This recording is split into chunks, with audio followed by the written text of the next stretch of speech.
Howdy, folks. Welcome to the April edition of Cattle Trails Showcase. I'm Ron Wilson, Poet Laureate. Mighty glad to be your host. Today, we're zooming back to the state of Oklahoma to learn about a really fun exhibit at the National Cowboy and Western Heritage Museum in Oklahoma City. We are a little bit early this month. We're convening on the first Friday instead of the second Friday of the month because the exhibit that we're talking about is going to be closing in a month from now. And so we want to allow as much time as possible to see it and learn about this really fun exhibit. The purpose of the Cattle Trails Showcase is to continually highlight the communities, historical elements, museums, and other attractions along the Western and the Chisholm Cattle Trails. The showcase is brought to you by the International Chisholm Trail Association, of which Dennis Katzmeyer is president, Michael Grauer is vice president, Nancy Lawrence is secretary, and Mary Lou Rivers is treasurer, and Lonnie Steben is our showcase chair. Today, we're again hearing from our own Michael Grauer, who I think all of you know. He is the McCaslin Chair of Cowboy Culture and curator of cowboy collections and Western art at the National Cowboy and Western Heritage Museum. He's also the resident KU fan down there, from what I can tell. He's going to tell us about a really fun temporary exhibit there at the museum.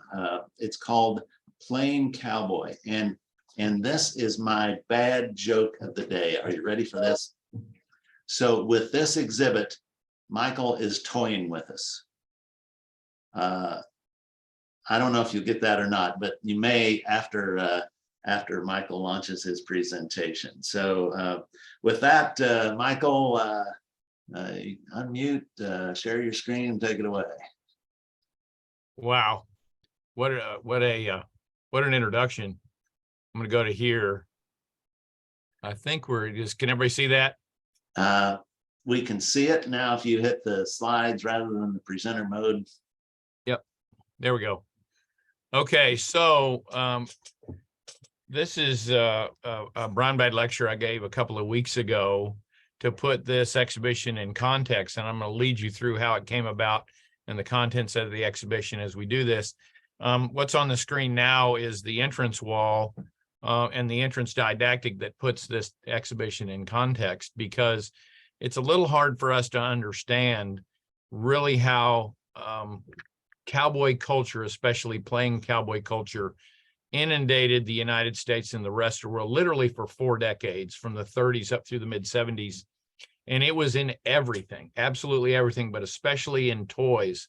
And kids' playthings, and what we've learned in not only installing the exhibition but in audience response to the exhibition is these playthings, these toys, are little time machines.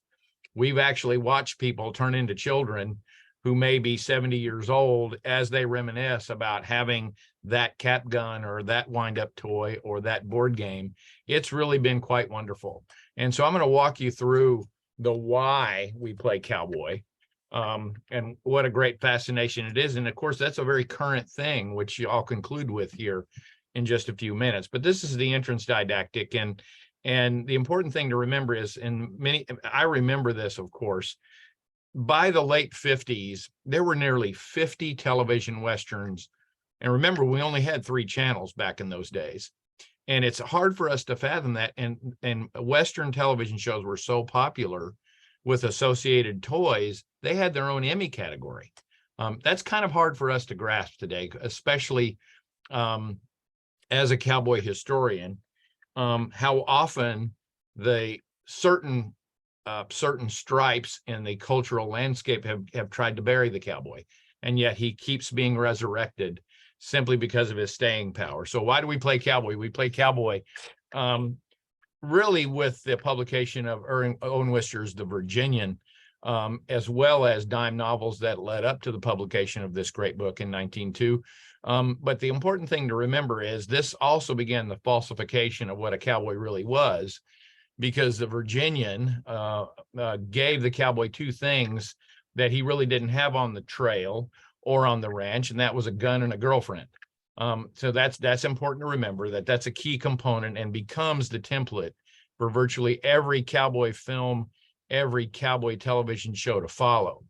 Fortunately, the following year, Andy Adams published his Log of a Cowboy, which got us a lot closer together to what a cowboy truly was, because the commentary was that the Virginian was a cowboy without cattle. And of course, this is ultimately where most of the cowboy shows took us, and how the rest of the world saw cowboys. So Buffalo Bill picked up on that, of course, beginning in the 1880s, not only with his Wild West show, but importantly with the Congress of Rough Riders of the World, because he understood that the horseman, and that's the key component, is the great attractor. A man on horseback, sometimes a woman on horseback, is a symbol of liberty and freedom worldwide. And Buffalo Bill, as a great showman that he was, recognized that. And as he toured the world from 1880 to roughly 1913, the rest of the world embraced that. And my recent trip to Hungary proved that, when I learned that in the town, one of the towns that he toured, including Budapest and Szeged, which is in southern Hungary, as some of you may know, I curated an exhibition on cowboys that opened last June, and its opening night, 7,000 people saw it. That's just phenomenal. And I learned in the exhibition at this history museum in Szeged that when Buffalo Bill visited that town, it actually spawned its own Wild West show, populated entirely by Hungarians playing cowboys. So it's an incredible phenomenon, to the point where you have Italian children playing cowboys by the early 1950s. You have Japanese children playing cowboys after World War II. I mean, these are fascinating images when you think about this. And of course, their cowboy clothing and costumes are supplied by a Kiwanis Club, who understood the importance and power of what the cowboy really was. And it eventually finds its way into Japanese culture with the so-called ramen westerns, poster which is on the screen to the left, and in Pakistan and India, what so-called curry westerns, still very popular film genre today, across Asia, and particularly in Japan and Korea. In Germany, of course, after the war, but the Germans always had a great interest. Many of you may be familiar with the great prolific German author Karl May, who had his own fantasy figures based largely on James Fenimore Cooper, but eventually conflated into a cowboy character. But I love this photograph of these little kids in Lübeck in northern Germany wearing their cowboy clothes right down the street. And of course, the Germans' fascination with the West included some of the great artists, Albert Bierstadt, for example, who made some of the great paintings. And the Immigrants Crossing the Plains here on the left is a painting here at the museum, as Karl Weimar, who settled in St. Louis, primarily focused on Native American life, but he was also a German, and then frequently would dress in cowboy costumes to help give some legitimacy to his work. Even today, German filmmakers like Feli Funke playing cowboy in this wonderful photograph, but she's also a producer on this great film. I hope some of you have seen it. John Langmore is really the force behind that, and it is definitely worth seeing if you get a chance. I got to see a preview of that down at the University of Oklahoma a few years back. John Langmore, of course, is a cowboy photographer, as was his father, Bank Langmore, in the 1960s. So I mentioned before, so I got a little ahead of my tail here. This is from the quote from when Buffalo Bill toured Hungary, that there weren't enough tour dates because he was so popular there. Eventually, he spawns Hungarian riders to become part of Barnum and Bailey Circus. And then eventually these Hungarians start to play cowboys in their own cowboy jockey company, and eventually their own Wild West show. And this is fascinating. These are materials that I learned on my trip to Hungary in December. And let's just look at Hungary as just one example, because these kind of clubs eventually spawn, some of them spawn Wild West shows. There are Old West towns in the middle of Italy today where you can go and play cowboy. And in Germany, in Austria, in Hungary, all across Europe and elsewhere. So I wish I could play this. Well, I'm gonna play this, and I hope it'll work. This is a film of opening day at my cowboy exhibit in Szeged, Hungary. So hopefully it'll work.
There you go.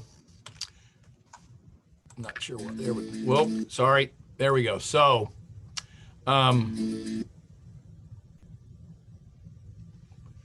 40,000 people saw that show at that one museum in Hungary. It opens this month in Győr, which is northwestern Hungary. We hope for the same kind of turnout, but you can see Playing Cowboy is a big part of literally the international landscape. So circling back to the US, it was in every culture in the United States, as you can see from this photograph from 1930, coming forward to the 1950s, getting a cowboy suit for Christmas or having yourself photographed as a young boy on the right. And you can see he's not really wearing the chaps. They're just draped over his legs, but that very patient pony standing there for photographs, that was a thrill for these kids, even to the point where famous actor, comedian Kevin Hart gave a cowboy and Indian themed party for his son's first birthday in 2018, for which he was largely castigated, but nevertheless, the fascination continues. And it's also an opportunity in our exhibition to talk about that myth about cowboys and Indians and the supposed conflict between them. Largely, the historical record doesn't bear that out. Yes, there were some conflict, and we're able to talk about and try to correct the record as much as we can in the exhibition by talking about conflict was between the Army and Native people, not between drovers on the trails or cowboys on ranches. That's largely a myth. And so we had an attempt, but they're always conflated together. You can still buy today bags of plastic figures labeled as cowboys and Indians, and we wanted to be able to address that. And of course, most people saw cowboys in conflict with Native people through great paintings like this one from the Amon Carter called Dash for the Timber. Great painting, but this was the exception rather than the rule across the cattle country. This is a more accurate sense, and I love this painting, the Longhorn Cattle Sign, also at the Amon Carter, looking for a lost cow. And of course, they would drift off. And if you pay attention to Remington, a lot of times he'll get it right rather than descend into the mythology that he learned from his friend Owen Wister, remember the writer of the Virginian. We now have this painting here, and if you have no other reason to come to the National Cowboy Museum, come to see this painting because we have it hanging here for the next 3 years while the Gilcrease Museum in Tulsa is in Tulsa. Gilcrease Museum in Tulsa is being rebuilt. It's, in my opinion, the greatest cowboy painting of all time. And you get a chance to really study it while you're here. But we also have one of the greatest of all time in from the Night Herd here in our collection. And this is more accurate telling of what it was like on the trail and on the ranch, doing the kind of work that no one else was willing to do. And we need to remember that. And it's the admiration for that strength of character that I believe attracts people to play cowboy.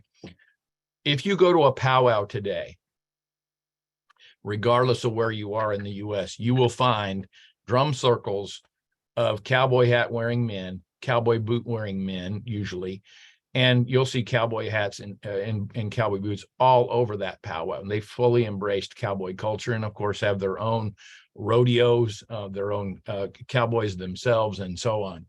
However, you have people like this who say things like this that are absolutely ignorant and not understanding the attraction of the cowboy. And so I think we need to understand that context and what the road to hoe is a long one, and yet we must continue to hoe it. Just to take that unfortunate individual's quote and look, even Jews in the United States embraced cowboys, as you can see from this photograph in the National Jewish Hospital. And from every stripe, everyone wanted to play cowboy. And I would venture to say everyone today still wants to play cowboy, and that I would stand by that 100%. So the Playing Cowboy exhibition is all drawn from the Johnny and Bob Terry family from their Western toy collection, and it includes a great deal of popular culture items, including popular magazines like Collier's, as you see here on the screen. When a little girl trades in her dress and hangs onto the back of the chair, much in favor of her new cowboy suit. And I'm going to use cowboy, and I believe it's a genderless word, frankly. To cowboy is also a verb in my lexicon. But this is all part of it. And the Terry family has fully embraced what it means to play cowboy. And I'm going to tell you a little bit about them as we go along, but do know that the toy collection that we have on view now is drawn from their collection out of Springtown, Texas. And I'll tell you how that goes. And these are a couple of more magazines that they have in their collection. I love the little boy. Now that his stick horse is broken, he's got to put it out of its misery. And of course, the other little boy hiding from the bad guy on the TV, which I know I did. And notice the Roy Rogers crease in the hat. And the boy from the Saturday Evening Post. You never even took your, and I remember being like this when I was a little kid. I did a little editing of the photograph, of course, but my mom tells me that whenever she put me to bed at night, I always had a horse in my grubby little fist when they finally got me to go to bed. And I hated to take a bath, and I certainly didn't want to take my cowboy suit off to take a bath. And this one is so poignant, because it puts everything in context in the 1950s. And y'all can read the quotation. I don't need to read it to you, but pay attention, especially to the bottom part. We hope that some copies of this post will, as usual, filter through the iron band. It is pleasant to think that the comrades may be slightly startled by the portrayal of little capitalists frolicking amiably with one another. And y'all remember this if you did this, and I'm sure you all did. Dying well was absolutely critical to this kind of play. You had to be a good dyer if you wanted to be invited back for the next round. Y'all know what I'm talking about. So continuing on, the idea that the cowboy becomes a symbol for all of America, I think, is critical. And the division that happens, even Frederick Douglass recognized as early as 1867 that it's absolutely essential for us to triumph, to be seen as composite Americans, not as diverse or distinct Americans. And that all comes together in Playing Cowboy, in my view. So Playing Cowboy also includes coloring books, of course, in the exhibition. And these people became symbols of what we wanted to be, what we aspired to be, the values that Roy Rogers and Dale Evans espoused throughout their program with their own different codes. Gene Autry had one eventually codified into the Code of the West. And of course, the Code of the West today is borrowed from a 1921 Zane Grey article. And we need to remember that these are rules to aspire to. And Roy always encouraged us in this way, as did Gene at the end of their television programs. But these are what we hope to be whenever we put on our cowboy suits or whenever we tried to play. And also to be the hero, of course. These are fantasy. We're playing, and the things that some people have forgotten about, it's about play. So to be like Hoppy, to be like Tom Mix was what we were trying to do. And there, of course, are high-riding heroes. Some of them actually were, like Buck Jones and Gene Autry himself, who rode flew multiple missions during World War II as a pilot for the U.S. Army Air Forces in World War II. And then, of course, there are cowboys who were heroes themselves, such as Art Palmer from South Dakota. This is who we hoped we could embody as little kids playing cowboy, and even today. We want to be Art Palmer when we grow up. Now, Bob Terry, just so you'll know, has a YouTube channel called the Westerns Channel. Under that umbrella, he also has a program called the Forsaken Western, and I'm encouraging y'all to follow some of that because it's pretty special. But Bob also was featured on Texas Country Reporter, and this film may not show, but I'm going to play it. It's just 3 minutes long, and Ron, is it okay if I play that? I think we've got time.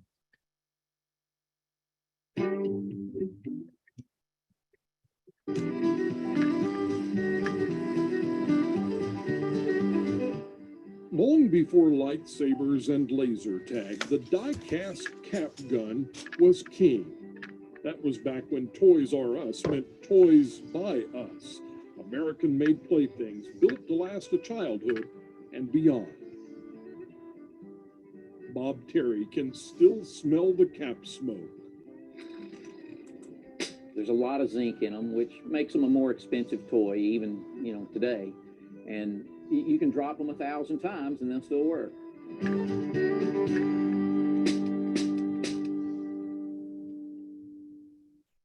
We have 4 4 different models in this cabinet. There are our Marshall cap gun, our Maverick 45, and our Bronco 44.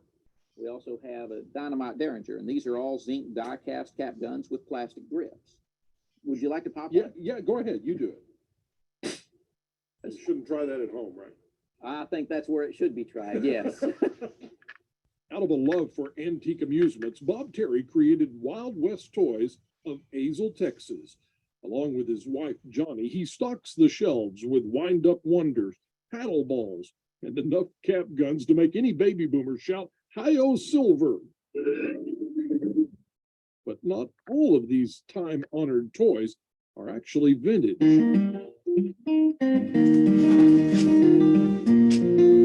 My favorite toys are the toys we make, Bob.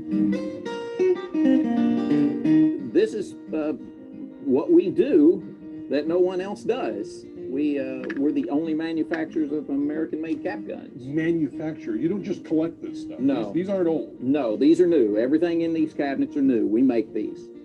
Why? Because, Bob, when I handed you that cap gun, instantly you became a lot younger than you were. You became maybe about 8 or 10 years old. Yeah, I think all the way back to 6, maybe. Okay, all right. And that's why when I first bought my son his first set of cap guns, I noticed that so many grown men wanted to see them that it just fascinated me. And they would just become little boys as soon as they touched it. And when it left their hand, they'd grow up again. You heard right. Bob's on a mission to rescue old molds and remanufacture these revolvers, which makes him the last American cap gun maker. So the next time you're feeling nostalgic, remember the new old guns at Wild West Toys. Your inner child will thank you for it. We have people come from all over, and they come in and they just look around wide-eyed and just say they can't believe the stuff that they find in here. This is a place where you go to re-find your childhood.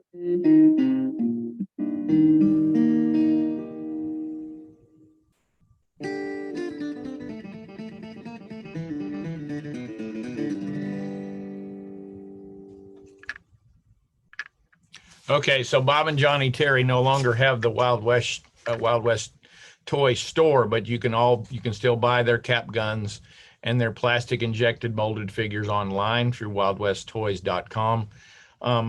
Their day job is as film editors for Red Steagall somewhere west of Wall Street, and that's how I met them.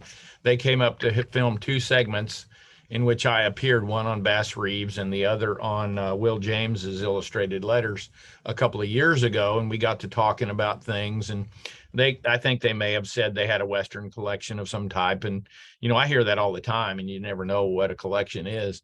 And then some of you remember, the museum relied on security guard Tim to keep the world aware of things happening here. And Tim and I worked together on featuring a Roy Rogers Western Town play set that came in as a donation. And Bob called me up and said, if you're doing a toy, some kind of toy exhibit, we might be able to help. And I thought, yeah, okay, I'm sure he has some toys. Well, this is what I found when I went on a scouting run to their house. And, you hear the story of floor to ceiling. Well, as you can see, they have no ceiling because we're looking down from the second floor through the open ceiling. And their walls are literally covered with their Western collection. And in the back part of the photograph, you can see their recording studio where they do all their film editing.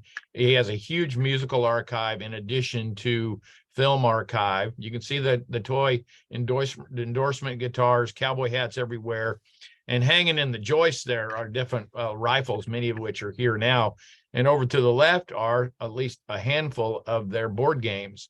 So what we did was we took this and tried to put it in some meaningful way. We couldn't take everything they had, obviously, but we borrowed 869 toys from them, brought them from up here. They live at Springtown, Texas, west of Fort Worth, whittled that down to about half, and that's what's presented in the gallery. So we wanted to replicate a couple of things like you see here. I don't know if you can see my pointer or not.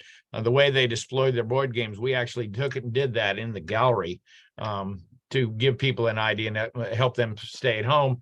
And the horse that you saw in the little film clip actually stands in their living room. This is a photograph of the horse in their living room. And this is the first thing you see in our gallery, and every kid can ride it as long as they're shorter than 44 inches. The measuring stick, of course, is from my 6-year-old grandson, Ezra. If you're shorter than that, or you might be 45 or 48, I'll let you ride it. However, there have been some 72-inch people who've gotten on there and broken the stirrups off already at least once. But Champion obviously still gives a good ride because he's a pretty rank bronc as long as you put a quarter in there and you can ride him. So, but the other part of the equation that I learned in working with them is that Bob actually played Sheriff Woody for Radio Disney, paired with Devin Dawson, who played Jessie the Yodeling Cowgirl on the Toy Story 2 soundtrack and performed with Riders in the Sky. Devin still performs. And if you want to bring her to a town near you, I would strongly encourage it because she's quite an act. Bob doesn't do Woody anymore, but we have both their costumes in the exhibition because what we felt was the great inundation that happened again with Western toys because of the Toy Story films. We replicated that because the Terrys also have a Toy Story collection within their Western toys collection. And we focused on the Woody's Roundup toys and included their costumes because most kids today don't have any connection to toys from the past of Western stripe, but they do know Toy Story, they do know Woody, they know Jessie, they know Bullseye and Stinky Pete. So we have a section devoted to the fact that it was in everything beginning in 1995 with the first Toy Story movie. So as you can see, we included Toy Story toys as well as Bob and Jessie's costumes. And Jessie's shirt actually has a ring sewn into the back of the collar because, of course, she's a pull string toy and you pull her string and she'll talk. So that's part of the installation. And endorsement toys, of course, have been around since the 1880s, but we included these, which because costumes were a big part of Playing Cowboy from the 50s to the 60s and so on. And you can see the Roy Rogers trigger hat to the left, which was sold by Sears. The big retailers like Sears and Monkey Ward's and so on received endorsement deals with Roy Rogers and Gene Autry and Hopalong Cassidy and so on, and produced things. And Lewis Marks, for example, produced play sets like you see here. Now, this is a little blending of genres here because the Dodge City Town actually comes from the life and legend of Wyatt Earp TV show starring Hugh O'Brien, but the plastic injection figures are actually from the Gunsmoke Town because you could get different versions related to each television show. And you can see the quality of presentation. Notice how, for example, the hardware sign has a painted shadow against the front, the false front of the store. Do y'all see that? Likewise, the sheriff sign to the left. Y'all see this right here? And here's the hardware sign with the painted in shadow to make it appear to be 3D. I mean, that's attention to detail that these toy manufacturers, particularly Lewis Marks, paid to make you feel transformed into Dodge City for your play. Plastic injection molded figures, of course, are a direct result of World War II technology. And that was eventually adopted by toy manufacturers like Lewis Marks. And board games, of course, and puzzle games were a big part of this landscape as well. And virtually every television show, some films, but not all, had an associated board game. So the Annie Oakley game from the mid-1950s, starring Gail Davis, the only female lead in any of the television shows except for Big Valley, had at least 3 different versions. We have 3 different versions of the Annie Oakley game in the exhibition. And of course, you can see the Roy Rogers jigsaw puzzle, tabletop games. Even you could play Cowboy from the top of your kitchen table. There are, of course, 10 toys, wind-up toys like you see here. A wind-up toy of the Lone Ranger, who started, of course, as a radio program and looked nothing like Clayton Moore in his powder blue suit. He was originally a cowboy and ex-Texas Ranger. And you can see what's emphasized here is not gunplay, but his skills with a rope, which of course is in line with cow and horse work. He still wears a mask, nevertheless, but still, this is probably the earliest toy in the show from 1938. that Bob explained in the little video that the family does make die cast zinc cap pistols, cap guns.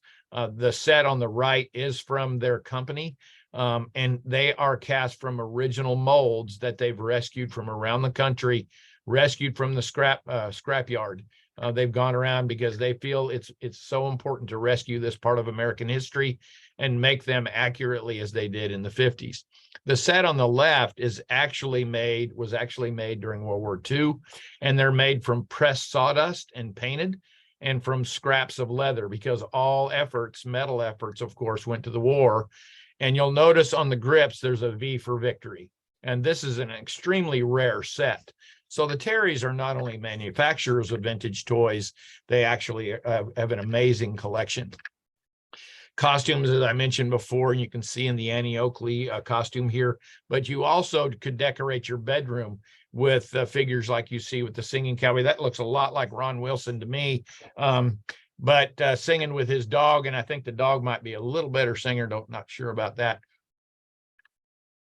But you could decorate your child's bedroom not only with these what are called pinups, but also with decals that would stick directly to the wall.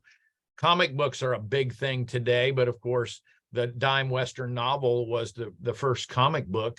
And eventually this evolves into this kind of comic book you see in the 1950s to the 70s, highly collectible today.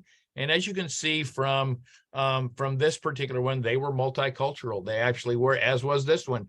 So Kid Colt, Gunslinger, and Apache Kid, they're all from different cultures. And so, of course, they were embracing that too. To be sure, African-American heroes were of a small group. Likewise, Native American heroes. There was one called Straight Arrow, who was a cowboy by day, but returned to his Comanche roots to fight crime. And we actually have the Straight Arrow board game and comic book in the exhibition. And eventually it's so popular that everyone's playing cowboy, regardless of what the character was, Bugs Bunny, Donald Duck. Everyone's trying to get in on the game because it was so prevalent. It truly was an avalanche, truly was a stampede. Here's Tweety, for example, and even Dennis the Menace trying to sell carpet cleaner as a cowboy. And we remember when he would dress up and Ruff would be his sidekick as he fought the desperado Mr. Wilson next door. Kids generally weren't allowed to bring their cowboy toys with them to schools, but they could carry their favorite Western hero with them in their lunchbox. And likewise, most of the cowboys on TV were singing cowboys. This is actually a Buck Jones endorsed guitar, of quite a rare example in the collection and in the exhibition. And so we have one whole section devoted exclusively to music and cowboy singers, when in fact many of them were not singers at all, nor could they play the guitar, but it was part of the recipe. So we've covered all the bases. And the old saw is, of course, when the Russians launched Sputnik, that was the death of the Western on television. What you usually don't see, and I love this American Weekly magazine in the Terry collection of older brothers, now an astronaut, and he doesn't have any use for these old cowboy toys, so he gives them to little brother. And of course, there are challenges with putting on your space outfit, especially when you go get an ice cream cone. But if you look a little more closely at the cowboy or the astronaut in the magazine cover on the rest, notice what's on the front of his suit. He's a space ranger, as is Buzz Lightyear. In other words, these guys are space cowboys, and that's important to remember. So just so we don't forget, this is why we play cowboy, and we play them even in music when we hear songs like My Heroes Have Always Been Cowboys, written by Sharon Vaughn, first recorded by Waylon Jennings, and became a #1 for Willie in 1980. And they still are, it seems, and that's important to remember. And this one here, I'm not ashamed to admit, every time I hear it play, I weep. It makes me cry every time, and I wish to God we could have ridden his trail. And that's why we have the International Chisholm Trail Association, and that's why we have the Western Cattle Trail Association, and that's why we have to get a designation for these trails, so we can still ride their trails, not on private property, but at least in our minds and in our hearts. no better way to demonstrate this than in the slides I'm fixing to show you. So the so-called Yellowstone halo is a real thing. So here's one slide after one season of Yellowstone, after season 2, after season 3, after season 4, and after season 5. So it's a real thing. Playing Cowboy is a real thing. And here's yours truly on my grandfather's farm up in Marysville, when I'm about 4 years old and got a new holster set for Christmas. I still have those boots that I'm wearing in that picture on the left. I remember as a little boy getting up before even my grandfather and go waiting by the horse corrals until somebody would put me on the back of a horse. Now that biting little Shetland pony there, you know how those little bastards will bite you. Nevertheless, that was a horse to me, and in this case, I'm playing Indian, because you'll notice I'm not wearing anything but war paint in my cutoffs. So this is the entrance to our exhibition. And you'll notice the heart on the floor. We do a program called Heart for Art in February around Valentine's Day. Evidently, a little kid forgot to put their heart out. So about 3 weeks later, they came back in and put their heart where I'm sorry. They put their heart where their heart is. And this was the thing they loved the most at the museum, was the ability to play cowboy when they came in their exhibition. So I encourage all y'all to come down and see us before May 7th, because it's really not an opportunity not to be missed. So come play cowboy with us. Thanks, Michael. But folks, a big round of applause for Michael and this fantastic description of this amazing exhibition. What questions do folks have for Michael? Tom? Michael, does it close on May 8th? No, May 7th is the last day. May 7th is the last day. All right, I may get down to see you I hope so. before that closes. Good. It's definitely worth it, people. It's really worth seeing. It's amazing. And the Terrys have been asked about sharing the collection to other smaller museums. I've encouraged the people at Dodge City to reach out and maybe do a smaller ancillary show called Playing Dodge City or Playing Gunsmoke. I think that'd be fun. The Terrys are willing to share at any time. I failed to mention they're also cowboy musicians and have their own band that they play at the Fort Worth Stockyards. So, you know, they're multi-talented actors, musicians, historians, and toy manufacturers too. Yeah, I think I will be visiting you either May 5th or May 6th. I can't remember which one. Excellent. Excellent. Dwayne Isles, I saw you hold up a picture. Do you want to unmute and tell us about that photo? You're still muted, Dwayne. Well, now, I think Mike Grauer there might remember some of this. There was a grocery store in Marysville called Bogart. Bogarts, you bet. They sponsored having Smiley Burnett come to a filming at the old Liberty Theater, which was blown away in a tornado.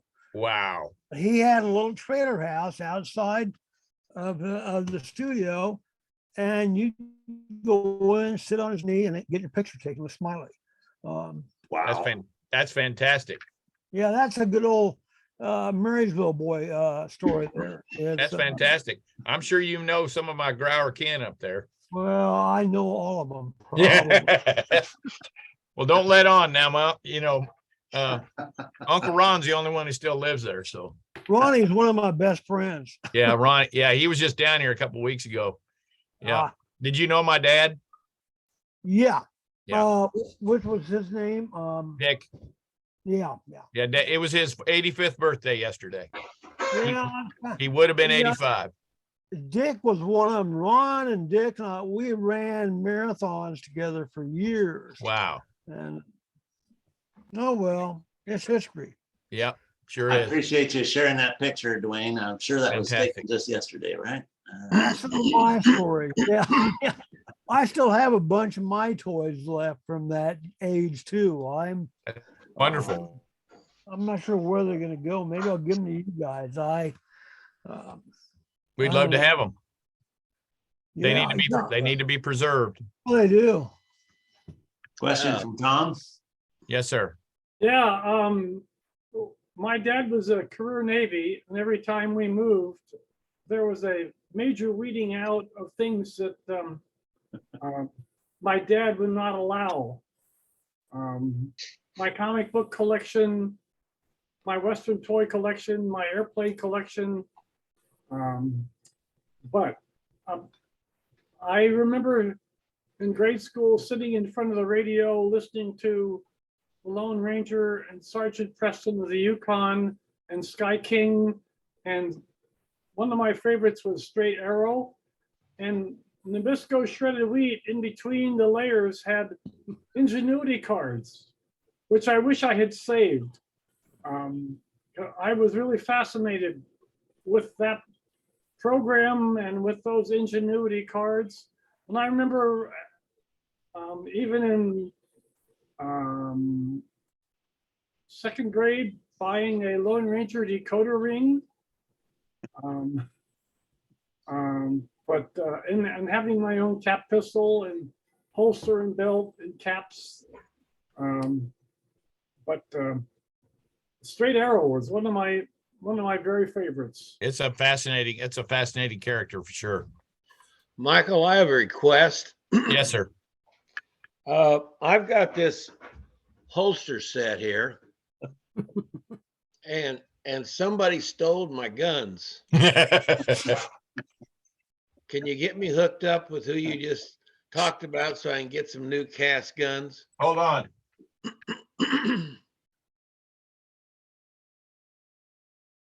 So I try every day up in the gallery to fire this off so it smells like cap guns in the gallery. So this is the one that the Terrys make. This is their Bronco. So I'm going to fire this. There you go, Dennis. That's for Thank you. you. You're welcome. Best I can do. We could even smell that, Mike. Yeah. In our No smell like it. No nostalgia, maybe. Indeed. You know, there's the Riders in the Sky Rangers. They have a weekly radio program on where they play Western music, and a lot of them are from these old TV shows. Yeah. And on every week you get a lot of good stories about out of there too. It's on Willie Nelson channel. They're fantastic if you ever get to catch them. They're fantastic. I've blessed to see them once in Lawrence and then once in Dallas. Still playing small clubs in those days. And on another day, we should talk about the Yellowstone phenomenon. I noticed Hallmark now has a new series called Ride, and it's a Western rodeo family series with probably includes language that I'd prefer over Yellowstone, perhaps. Agreed. And by the way, apparently they just launched the Cowgirl channel about a week ago. Really? Yeah. The RFD TV did, I believe. We're approaching our time boundary. Yeah. Tom, do you have another question? Yeah. When I was in first and second grade and living in Philadelphia, my first attraction to the cowboy stuff was Gene Autry show. And I would listen to that. I think it was on Sunday afternoon. And the first concert that I ever went to was in Philadelphia, and it was a Gene Autry. Half of it was a Gene Autry concert, and half of it was a rodeo show type thing. And I still have this visual memories of going to that. It's wonderful. My dad took me to it. He knew I liked Gene Autry, and it was just a remarkable memory. Thank you. And thank you, Michael, for a terrific presentation. My pleasure. Memory lane. Again, we might have a good story for Mike about Buffalo Bill. He played in Marysville in what was old ballpark. My dad was there. My dad was real old in 1906, but his greatest memory was one of the horses broke their legs and they had to put the horse down outside the tent there. oh no. Some stories. Wow. Fantastic. Well, thanks, everybody. It's going to wrap Thank up you. our Cattle Trails Showcase for this month. In Lonnie, I assume that next month we'll be back on schedule on the second Tuesday. So our next episode will be Friday, May 12, 2023. Right, on the second Friday. I haven't, it's kind of a work in progress, but I'm going to try to get us scheduled in with Fort Harker up at Ellsworth, Kansas. And there's quite a story behind that. They actually closed in 1872, which was right before the 150th year of Ellsworth, the trail, but they were there for the protection of the settlement of the Western trails, basically gone to Denver, and there's just a lot of interesting history there, and I'm hopeful that we can get a presenter to tell us more about the importance of Fort Harker to the Chisholm Trail area, and especially the Ellsworth cutoff areas. Thanks, Lonnie, and thanks for that correction. It is Friday, May 12th, so watch for more information on that. I think we're going to have a brief board discussion when we follow, but to close our program, this is Ron Wilson, Poet Laureate, saying thanks for taking time to join us in this place, and come on back next month for our Cattle Trails Showcase. Happy trails, everyone.